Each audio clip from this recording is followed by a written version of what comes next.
Well, of course, the big story here continues to be the flooding. Record flooding along the Stillaguamish River, now surging into new parts of Snohomish County, inundating the community of Stanwood. They've got sandbags lining the train tracks. Downtown streets are submerged as Fox 13's Lauren Donovan reports a handful of homeowners were evacuated there earlier today. The Sheriff's Department tells me 3 homes were evacuated in total, and we know that there was an emergency rescue here in the area as well. Now, if you look past these pallets of sandbags, there in the distance is a newly constructed berm. It came together, I'm told, in 30 minutes, the early hours of the morning before the sun was up, and this right here is keeping those rising waters at bay. Atop this massive wall of dirt, you get the best vantage point of the widespread flooding. No, I would say this is atypical. Bus stops are taking on water. Stanwood's Park and Ride is barely visible. Marine Drive lived up to its name Wednesday, covering it murky water as far as the eye can see.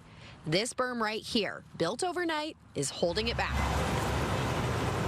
Trains are running now, but for several hours, they couldn't budge. The tracks were submerged.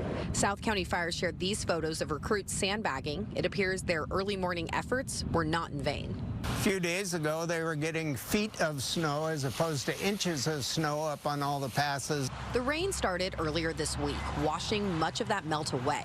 Granite Falls and Arlington were the first to feel the brunt of it. In Arlington, the Stillaguamish set an eye-popping record, rising over 21 feet. And as that river raged, it dredged up all sorts of things. Now, many of those uprooted trees, massive logs, yield from farmlands, has come to rest here near the river's mouth. It's up in everybody's yard and coming from that river through the fields. Chuck Seberg runs Stanwood's American Legion post. This end of town is getting the brunt of it. He tells me it feels like the waters snuck up overnight. Worried others would be taken by surprise, he closed the Legion for the day. We didn't feel it was safe to have people come and try and find parking. I haven't been crazy enough to go through it. Chuck is concerned this 80-year-old building won't be able to take on much more. I'm concerned about my foundation. Our foundation here is already wet. This is not going to help.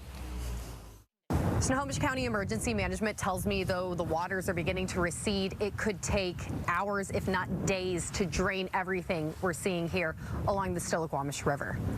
Reporting in Snohomish County, Lauren Donovan, Fox 13 News.